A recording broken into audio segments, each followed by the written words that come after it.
A gente continua falando de eleições porque desde maio você tem acompanhado aqui na TV Pajuçara as pesquisas com as intenções de voto dos alagoanos para governador, senador e presidente da República.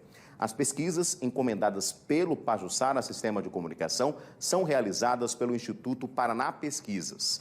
Para falar para a gente da importância desses levantamentos e como são feitas as pesquisas eleitorais, a gente conversa a partir de agora pela internet com Nair Quintela. Ela é CEO do Grupo Paraná Pesquisas e vai conversar com a gente a partir de agora. Boa noite, Nair. Bem-vinda aqui ao Cidade. Boa noite a todos, os telespectadores do Cidade Alerta. É um prazer falar com vocês. Nair, para a gente poder explicar um pouquinho mais para quem nos acompanha, eu queria que você ressaltasse qual a importância dessas pesquisas eleitorais que são registradas, porque não é só fazer a pesquisa, tem que ser registrada no Tribunal Superior Eleitoral, tem que ter uma metodologia específica, não é? Correto.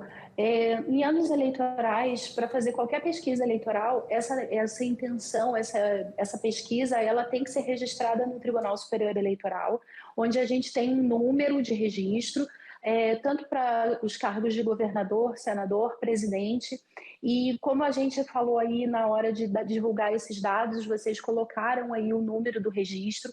Sempre que tiver alguma pesquisa, sempre que o eleitor receber os dados de uma pesquisa, cheque, confiram essas informações, confiram se trata de uma informação verídica, se trata de uma pesquisa verídica, de um instituto reconhecido, e amparado por um veículo de comunicação como é a Pajuçara, como é a Cidade Alerta, Então, sempre que o eleitor tiver a oportunidade, confira esses números para ver se trata de uma pesquisa verídica. Isso é muito importante em anos eleitorais, para que essas pesquisas, para que a gente tenha o respaldo da justiça, inclusive, para divulgar esses dados e que esses dados sejam de fato de pesquisas confiáveis.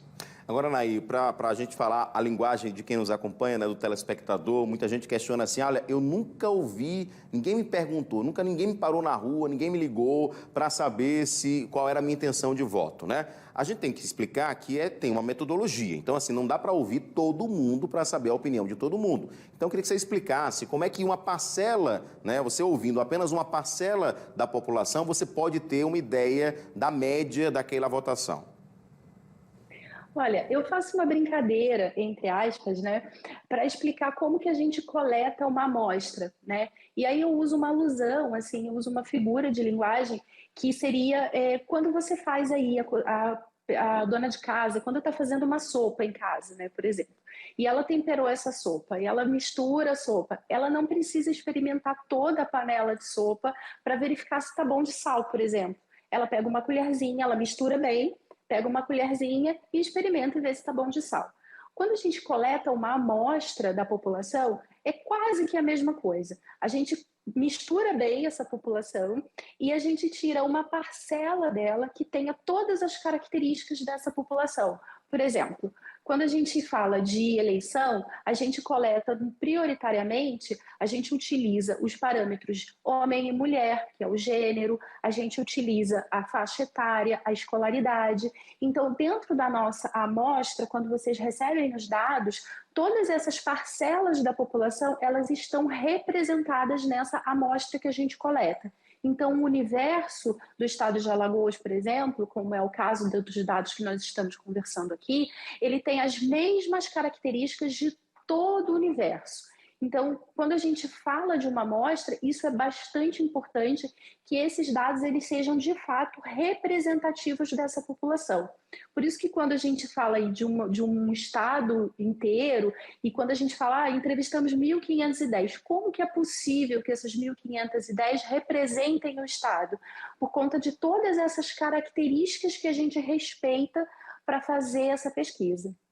Então é importante ter exatamente esses dados, a metodologia, porque não adianta você só pesquisar, por exemplo, entre os vizinhos de casa, entre os amigos da escola, porque aí não vai dar, não vai refletir de fato o parâmetro da população, as diferenças que nós temos, Exatamente. E por isso que em anos eleitorais todos esses parâmetros, todas essas variáveis, como a gente chama ali no estatística, né, que são o gênero, a faixa etária, a escolaridade, a renda domiciliar, elas têm que ser, de fato, de dados oficiais do IBGE, do Tribunal Superior Eleitoral. E quando a gente registra isso no TSE, quando essas pesquisas são registradas no TSE, a gente precisa usar todos esses dados oficiais. Por isso que é muito importante que o eleitor, quem está assistindo a gente agora, sempre que receber os dados de uma pesquisa, procurem saber se esses dados, se essa pesquisa de fato está registrada, se essa pesquisa de fato é de um instituto confiável.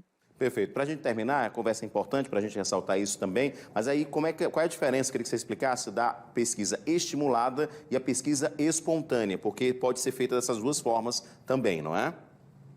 Exatamente. Quando a gente fala, a primeira pergunta, na verdade, antes da gente mostrar os nomes para o eleitor, a gente pergunta, olha, se as eleições para presidente fossem hoje, se eu tivesse que escolher um candidato para presidente, em quem o senhor votaria?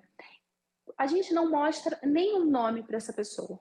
Então, é a lembrança que essa pessoa tem, é a espontaneidade. Então, ela diz o nome de um candidato que ela sabe que é candidato, algumas vezes não é candidato, mas a gente codifica essas informações, a gente leva em consideração essas citações. Já na pergunta estimulada, a gente mostra para esse eleitor um disco sem ordem, né? Para não favorecer nenhum candidato, a gente mostra um disco que não tem uma ordem definida e ele escolhe dentre aqueles nomes, que são os nomes dos candidatos que estão de fato registrados e com a candidatura registrada no Tribunal Superior Eleitoral, e ele escolhe dentro daqueles nomes. Então, primeiro a gente tem a espontânea, que a gente não mostra nenhum nome, e depois a estimulada, que a gente mostra esse disco para o eleitor e ele tem ali os nomes para ele escolher. Importante ressaltar que quanto mais perto das eleições, por exemplo, as perguntas espontâneas, o não sabe, o em branco, ele vai diminuindo gradativamente porque os candidatos eles vão sendo mais conhecidos. Então, os eleitores conseguem espontaneamente citar o nome desses candidatos sem a necessidade do estímulo. De qualquer forma, nós fazemos tanto perguntas espontâneas quanto estimuladas, independente do momento da campanha eleitoral que a gente se encontra. Aí, muito obrigado pelos esclarecimentos. É importante, né, a gente não só trazer os números, mas esclarecer a população, né, um mundo que a gente vive hoje, de tantas mensagens que a gente recebe que não tem origem certa, né, nas redes sociais. A gente tem que ser claro, ser transparente também. Muito obrigado, viu? Imagina, muito obrigada. É um prazer falar com vocês. Boa noite. Obrigada por me receber na casa de vocês. Muito obrigado. Naí, ela que é CEO do Paraná Pesquisas, do Instituto Paraná Pesquisas. Olha, lembrando que no TNH1, acesse agora o TNH1, além da pesquisa estimulada, tem também a divulgação da pesquisa espontânea. Essa que a Naí acabou de completar, de mostrar para a gente também, tá? Acesse agora, tnh1.com.br. Vale lembrar também que a TV Pajuçara vai realizar o primeiro debate na TV aberta com os candidatos ao governo de Alagoas. O debate terá mediação da jornalista da Record TV, Mariana Godoy, e será na semana que vem, sábado, dia 24 de setembro.